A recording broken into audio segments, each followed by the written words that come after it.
ತ್ಯಾಜ್ಯ ನೀರು ಸಂಸ್ಕರಣಾ ಘಟಕಕ್ಕೆ ಬಿದ್ದು ಕಾರ್ಮಿಕರಿಬ್ಬರು ಮೊನ್ನೆ ಮೃತಪಟ್ಟಿದ್ರು. ವರ್ತೂರು ಬಳಿಯ ತ್ಯಾಜ್ಯ ಸಂಸ್ಕರಣಾ ಘಟಕಕ್ಕೆ ಬಿದ್ದು ಮೂವರು ಕಾರ್ಮಿಕರು ಬಿದ್ದಿರ್ತಾರೆ. ಆ ಸಂದರ್ಭದಲ್ಲಿ ಒಬ್ಬ ಕಾರ್ಮಿಕನನ್ನ ರಕ್ಷಣೆ ಮಾಡಲಾಗುತ್ತೆ. ಇನ್ನಿಬ್ಬರು ಕಾರ್ಮಿಕರು ಇದೀಗ ಸಾವನ್ನಪ್ಪಿದ್ರು.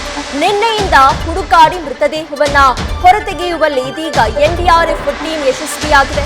ತಡರಾತ್ರಿ 4 ಗಂಟೆಯಲ್ಲಿ ಒಂದು ಮೃತದೇಹ ಹೊರತೆಗೆದಿದ್ರು ಎನ್ಡಿಆರ್ಎಫ್ ಟೀಮ್. ತಮಿಳುನಾಡು ಮೂಲದ ಕಾರ್ಮಿಕ ಅಗಿಲನ್ ಮೃತದೇಹ ಪತ್ತೆಯಾಗಿತ್ತು. ಇಂಜಿನಿಯರ್ ಅಖಿಲೇಶ್ ಮೃತದೇಹ ಇದೀಗ ಪತ್ತೆಯಾಗಿದೆ. ಬ್ರಿಜೇಶ್ ಮೃತದೇಹ ಪತ್ತೆಗೆ ಶೋಧ ಕಾರ್ಯ ಮುಂದುವರೆದಿದೆ. ಮೃತದೇಹವನ್ನ ಹೊರತೆಗೆಯುವ ವಿಡಿಯೋ ನ್ಯೂಸ್ ಫಸ್ಟ್ಗೆ ಲಭ್ಯ ಆಗಿದೆ. ಸದ್ಯ ಇಬ್ಬರ ಮೃತದೇಹವನ್ನ ಕೂಡ ಹೊರತೆಗೆಯಲಾಗಿದ್ದು ವೈದೇಹಿ ಆಸ್ಪತ್ರೆಗೆ ಶಿಫ್ಟ್ ಮಾಡಲಾಗಿದೆ.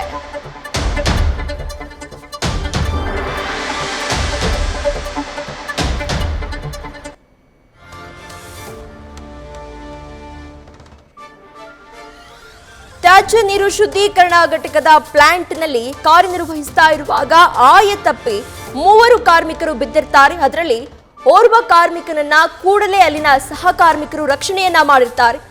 ಇನ್ನು ಇಬ್ಬರು ಕಾರ್ಮಿಕರು, ಅದರಲ್ಲಿ ಒಬ್ರು ಇಂಜಿನಿಯರ್ ಹಾಗೇನೆ ಮತ್ತೋರ್ವರು ಕಾರ್ಮಿಕರು ಇಬ್ರು ಕೂಡ ಅಲ್ಲಿ ಬಿದ್ದಿರ್ತಾರೆ ಗುಂಡಿಗೆ. ಇಬ್ಬರನ್ನ ಹೊರತೆಗೆಯುವುದಕ್ಕೆ ಎನ್ಡಿಆರ್ಎಫ್ ತಂಡ ತೀವ್ರ ಹುಡುಕಾಟವನ್ನ ಶೋಧ ಕಾರ್ಯವನ್ನ ನಡೆಸ್ತಾ ಇರುತ್ತೆ. ನಿನ್ನೆ ರಾತ್ರಿ ವೇಳೆಗೆ ಓರ್ವರ ಮೃತದೇಹ ಪತ್ತೆಯಾಗಿರುತ್ತೆ. ಇವತ್ತು ಈಗ ಈ ಕ್ಷಣಕ್ಕೆ ಮತ್ತೊಬ್ಬ ಕಾರ್ಮಿಕರ ಮೃತದೇಹ ಪತ್ತೆಯಾಗಿದೆ ಎನ್ನುವಂತಹ ಮಾಹಿತಿ ಲಭ್ಯ ಆಗ್ತಾ ಇದೆ.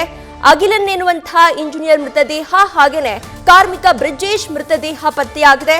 ವರ್ತೂರು ಸಮೀಪದ ಜಲಮಂಡಳಿಗೆ ಸೇರಿದಂತಹ ಎಸ್ಟಿಪಿ ಘಟಕದಲ್ಲಿ ಗುರುವಾರ ಸಂಜೆ ದುರ್ಘಟನೆ ಸಂಭವಿಸಿರುತ್ತೆ. ವಿಷಯ ತಿಳಿದ ತಕ್ಷಣಕ್ಕೆ ವರ್ತೂರು ಠಾಣೆ ಪೊಲೀಸರು ಹಾಗೇನೆ ಅಗ್ನಿಶಾಮಕ ದಳ ಸಿಬ್ಬಂದಿ ನಾಪತ್ತೆಯಾದವರಿಗಾಗಿ ಶೋಧ ಕಾರ್ಯವನ್ನ ನಡೆಸ್ತಾ ಇರ್ತಾರೆ. ಇದೀಗ ಕಾರ್ಮಿಕ ಬ್ರಿಜೇಶ್ ಹಾಗೇನೆ ಇಂಜಿನಿಯರ್ ಆದಂತಹ ಅಗಿಲನ್ ಇಬ್ಬರ ಮೃತದೇಹ ಕೂಡ ಪತ್ತೆಯಾಗಿದೆ. ಸುಮಾರು 40 ಅಡಿ ಆಳವಿರುವಂತಹ ಸಂಸ್ಕರಣಾ ಘಟಕಕ್ಕೆ ಇಬ್ಬರು ಕೂಡ ಬಿದ್ದಿರ್ತಾರೆ. ಇದೀಗ ಇಬ್ಬರ ಮೃತದೇಹ ಪತ್ತೆಯಾಗಿದೆ.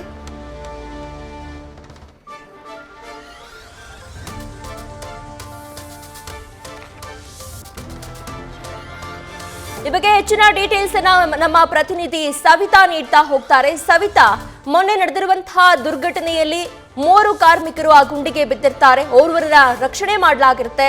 ಇನ್ನಿಬ್ಬರ ಮೃತದೇಹಕ್ಕಾಗಿ ಶೋಧ ಕಾರ್ಯ ನಡೀತಾ ಇರುತ್ತೆ. ಇದೀಗ ಇಬ್ಬರ ಮೃತದೇಹ ಪತ್ತೆಯಾಗಿದೆ ಅನ್ನುವಂತಹ ಮಾಹಿತಿ ಲಭ್ಯ ಆಗಿದೆ. ಹೆಚ್ಚಿನ ಡೀಟೇಲ್ಸ್ ಅನ್ನ ಕೊಡೋದಾದ್ರೆ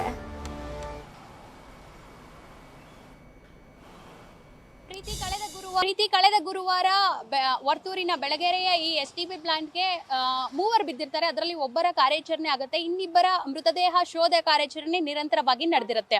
ಸದ್ಯ ನಾನು ಅದೇ ಎಸ್ಟಿಪಿ ಪ್ಲಾಂಟ್ ಬಳಿ ಇದ್ದೀನಿ. ದೃಶ್ಯದಲ್ಲಿ ತೋರಿಸ್ತಾ ಹೋಗ್ತೀನಿ. ಇನ್ನೂ ಕೂಡ ಶೋಧ ಕಾರ್ಯಾಚರಣೆ ನಡೆದಿದೆ.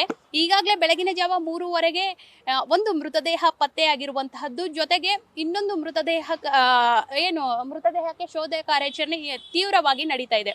ಪ್ರಮುಖವಾಗಿ ಸಿಕ್ಕಂತಹ ಮೃತದೇಹ ಅಗಿಲನ್ ಅವರದು. ಅವರು ಇಂಜಿನಿಯರ್ ಆಗಿ ಕೆಲಸ ಮಾಡ್ತಿದ್ರು ಅನ್ನೋ ಪ್ರಾಥಮಿಕ ಮಾಹಿತಿ ಲಭ್ಯ ಆಗ್ತಾ ಇದೆ.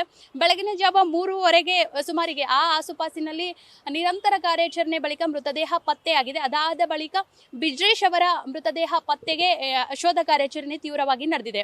BWSSB ಚೇರ್ಮನ್ ಅವರನ್ನ ಮಾತನಾಡಿಸಿದಾಗ ಮಾಹಿತಿ ಸಿಕ್ಕಂತದ್ದು ಏನಂದ್ರೆ, ಈ ಒಂದು ಶೋಧ ಕಾರ್ಯಾಚರಣೆ NDRF ತಂಡಕ್ಕೆ ಎಷ್ಟು ಸವಾಲಿನ ಕೆಲಸ ಆಗಿದೆ ಅಂತ ನೋಡ್ತಾ ಹೋದ್ರೆ, ಒಳಭಾಗದಲ್ಲಿ 40 ಅಡಿ ಆಳ ಇರೋ ಕಾರಣದಿಂದಾಗಿ ಏಕಾಏಕಿ ಇಳಿಯಕ್ಕಾಗಲ್ಲ. ಇನ್ನು ಆಕ್ಸಿಜನ್ ಹಾಕೊಂಡು ಇಳಿದ್ರೆ 15 ನಿಮಿಷ ಒಂದು ಆಕ್ಸಿಜನ್ ಸಿಲಿಂಡರ್ ವರ್ಕ್ ಆಗುತ್ತೆ. ಸೊ ಇಳಿಲಿಕ್ಕೆ 5 ನಿಮಿಷ ಬೇಕು, ಮೇಲ್ಭಾಗಕ್ಕೆ ಬರಲಿಕ್ಕೆ 5 ನಿಮಿಷ ಬೇಕು. ಇನ್ನುಳಿದ 5 ನಿಮಿಷದ ಟೈಮ್ನಲ್ಲಿ ಅಂದರೆ ಮೃತದೇಹ ಪತ್ತೆಗೆ ಮುಂದಾಗಬೇಕು. ಇನ್ನು ವಿಷ ಅನಿಲ ಇರೋದ್ರಿಂದ ಕಷ್ಟ ಆಗ್ತಾ ಇದೆ. ಒಂದಿಷ್ಟು ಭಾಗದಲ್ಲಿ ಮಷಿನ್ ಹೋದರೆ ಇನ್ನೊಂದಿಷ್ಟು ಭಾಗದಲ್ಲಿ ಕೂಡ ಅಂದರೆ ಮನುಷ್ಯರೇ ಹೋಗಬೇಕು. ಸವಾಲಿನ ಕೆಲಸ ಇದ್ದಾವೆ.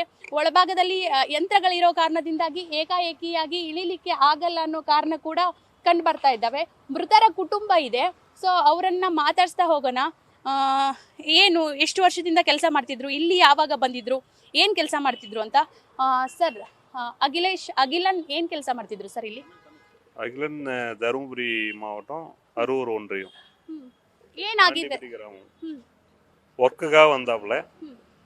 ஒர்க்கில் கீழே அந்த சாக்கடையை சுத்தம் பண்ணும்போது அது வந்து ஒரு பாதுகாப்பு இல்லாமல் பண்ணாங்க. பண்ணதுனால உள்ளே வந்து தண்ணி அடிச்சுன்னு போய் இறந்துட்டா அப்படி. ಓಕೆ ಸರ್ ಅಗಿಲನ್ ಡೆಡ್ ಬಾಡಿ ಎಷ್ಟೊತ್ತಿಗೆ ಸಿಕ್ತು? மார்னிங் 3:30ங்க. ம். அதாவது 2 days பிஃபோராகவே வந்து இறந்துட்டா அப்படி. உள்ளுக்குள்ளே போயிட்டாங்க. அது அவங்க ப்ராப்பராக எப்படி பண்ணாங்கன்னு தெரியல. எங்களுக்கு இன்றைக்கி மார்னிங் ஒரு 3:30 போல் தான் பாடி கிடச்சிதுங்க. ಓಕೆ பாடி கிடச்சிது. நாங்கள் எல்லாம் வந்து ரிலேஷன் எல்லாமே வெயிட் பண்ணிகிட்ருக்கோம். இப்போ வரைக்கும் எங்களுக்கு பாடி கொடுக்கல, கையில் கொடுக்கலைங்க. அதுதான் வெயிட் பண்ணிகிட்ருக்கோம். ஆனால் ನಿಮ್ಗೆ ಯಾವಾಗ ಗೊತ್ತಾಯ್ತು ಈ ಇನ್ಸಿಡೆಂಟ್ ಬಗ್ಗೆ ಫ್ಯಾಮಿಲಿಗೆ? ஃபேமிலிக்கு 2 days பிஃபோர் இன்சிடென்ட் ஆனப்போ ஈவினிங் ஒரு 5:30 போல் ஆனது. எங்களுக்கு ஒரு 6 o'clockலாம் இன்ஃபர்மேஷன் வந்துருச்சு. நாங்கள் ஒரு 6:30, 8, 7 o'clockலாம் அங்கே இருந்த லோக்கலில் இருந்தவங்க எல்லாமே வந்துட்டாங்க. ஆனால் அப்போ இருந்து அவங்க தேடிட்டு இருந்தாங்க. எந்த அளவுக்கு சப்போர்ட் பண்ணாங்க எங்களுக்கு தெரியல. இப்போ தான் மார்னிங் ஒரு 3:30 போல் தான் பாடி கிடச்சிதுங்க. ஆனால் இப்போ வரைக்கும் கையில் வந்து பாடி 3:30 கிடச்சது வந்து இப்போ வரைக்கும் கையில் கொடுக்காம வச்சுருக்காங்க. என்ன ரீசன்றது எங்களுக்கு தெரியலைங்க. நாங்கள் கேட்டோம் அப்படின்னா ப்ராப்பர் ரெஸ்பான்ஸ் எதுவுமே இல்லைங்க. சுத்தமாக எதுவுமே இல்லை. ಯಾರು ರೆಸ್ಪಾನ್ಸ್ ಮಾಡ್ತಿಲ್ವಾ? எதுவுமே ரெஸ்பான்ஸ் இல்லைங்க. கம்பெனி சைடு வந்து நோ ரெஸ்பான்ஸ். குயிக்காக வந்து போஸ்ட்மார்ட்டம் பண்ணி சம்மந்தப்பட்ட பாதிக்கப்பட்டவங்களுக்கு வந்து பாடி கொடுப்பதுக்கு இன்னும் தயக்கம் காட்டுறாங்க. லேட் பண்ணுறாங்க. சீக்கிரம் பண்ணி கொடுத்தா பரவாயில்ல. கர்நாடக அரசு தலையிட்டு உடனடியாக வந்து பாதிக்கப்பட்ட குடும்பத்துக்கு நிவாரணமும் பாடி வந்து போஸ்ட்மார்ட்டம் பண்ணி அங்கே வந்து வீட்டுக்கு அனுப்பிச்சுட்டா பரவாயில்ல. 3 நாள் அங்கே ஊரில் வந்து அவங்க சொந்த பந்தங்கள்லாம் வந்து இன்னும் வந்து துக்கத்தில் போராடினுக்கிறாங்க. இங்கே வந்து ரொம்ப அசால்ட்டாக இருக்கிறாங்க. ஒரு வேகம் எடுக்கல. ಸರ್ ಎಷ್ಟು ಜನ ಸಿಬ್ಲಿಂಗ್ಸ್ ಅವರು? ಇವರು ಎಷ್ಟನೇ ಅವರು? ಇಲ್ಲಿ ಏನು ವರ್ಕ್ ಮಾಡ್ತಿದ್ರು? நான் அவருங்களா? ஆ. அவர் டெக்னீஷியனாக ஒர்க் பண்ணிட்டு இருந்தா அப்படிங்க. இப்போ வந்து ஒரு 3 years ஒர்க் பண்ணிட்டு இருக்கா அப்படி. ஒரு ஏஜ் 28 தான் ஆகுதுங்க. வீட்டுக்கு ஒரே ஒரு பையன் தான். ஒரே ஒரு பையன் மட்டும் தான் வீட்டுக்குங்க. ஒரு மிடில் கிளாஸ் தாங்க. இப்போ வரைக்கும் என்னென்னா எங்களோட கர்நாடகா கவர்மெண்ட் வந்து பார்த்திங்கன்னா யாருமே ஒரு பெரிய உயர் அதிகாரிகள் யாருமே வந்து பார்த்த மாதிரி எங்களுக்கு தெரியலைங்க. பார்த்துருந்து என்னென்னா ஒரு குடும்பத்துக்கு வந்து நாங்கள் ஒரு மிடில் கிளாஸு ஒரு காம்பன்சேட்டிவ் மாதிரி கொடுத்து குடும்பத்துக்கு ஒரு நஷ்டீடு மாதிரி கொடுத்து ஹெல்ப் பண்ணாலும் ரொம்ப சப்போர்ட்டாக இருக்கும். ஏன்னா வந்து ரொம்ப கஷ்டப்படக்கூடிய ஒரு ஃபேமிலிங்க. அதுக்காக தான் இந்த ஒர்க் பண்ணிட்டு இருக்காங்க. ஆனால் இப்போ இருந்து வந்து பார்த்திங்கன்னா உயர் அதிகாரிகள் யாரும் வந்து பார்க்கல. அரசு சார்பிலையும் வந்து பார்த்திங்கன்னா யாருமே சரியான ரெஸ்பான்ஸ் பண்ணல. பண்ணி கொடுத்தா வந்து எங்களுக்கு ஒரு மேலும் நம்பிக்கையாக இருக்கும். நாங்கள் ஊர் விட்டு ஊர் வந்து தொழில் பண்ணி வேலை செஞ்சுட்ருக்கோம். எங்களுக்கு வந்து இந்த ஒரு சப்போர்ட்லாம் பண்ணி கொடுத்து அரசு தலையிட்டு, ஏன்னா கம்பெனி சைடு வந்து பார்த்திங்கனாக்கா இவங்க சப்கான்ட்ராக்ட் எடுத்து பண்ணிகிட்டு இருக்காங்க. இதில் வந்து சரியான எங்களுக்கு வந்து ஒரு ரெஸ்பான்ஸ் இல்லை. யார் அணுகிறதுன்னு தெரியல. ஸோ எங்களுக்கு இது வந்து பார்த்திங்கன்னா அரசு தலையிட்டு பெரிய உயர் அதிகாரிகள்லாம் சப்போர்ட் பண்ணி எங்களுக்கு வந்து சரியான காம்பன்சேட்டிவ் கொடுத்து எங்கள் பாடியை வீட்டுக்கு கொடுத்துட்டு எங்களுக்கு வந்து சரியான முறையில் எங்களை அனுப்பிட்டாங்க அப்படின்னா ரொம்ப உதவியாக இருக்கும். நாங்கள் கர்நாடகா கவர்மெண்ட்டை வந்து பார்த்திங்கன்னா வேண்டி கேட்டுக்கிறோம். 2 பேர், ஒருத்தர் இந்தி பீகார் பார்ட்டி, ஒரு தமிழ்நாடு. இப்போ பெங்களூருக்கு வந்து மற்ற ஸ்டேட்லேருந்து வந்து வேலை பார்த்தா பாதுகாப்பு இருக்குமான்ற ஒரு கேள்விக்குறியாக இருக்குது.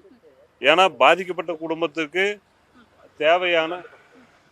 தேவையான அந்த பாதுகாப்பையும் அவங்களுக்கு தேவையான அந்த அதாவது என்ன சொல்கிறது ஒரு நிவாரணத்தையும் கொடுக்க தயாராக இல்லை. கர்நாடக அரசு தலையிட்டு உடனடியாக அந்த குடும்பத்துக்கு உண்டான நிவாரணம் வழங்குமாறு அன்போடு கேட்டுக்கொள்கிறோம். அது போக உள்ளுக்குள்ள வந்து பார்த்தீங்கன்னா ನೋಡಿದ್ರಲ್ಲ, ಅಗಿಲನ್ ಅವರ ಮೃತದೇಹ ಬೆಳಗಿನ ಜಾವ 3:30ಗೆ ಪತ್ತೆ ಆಗಿರುತ್ತೆ. ಸೊ ಅವರು 28 ವರ್ಷದವರು.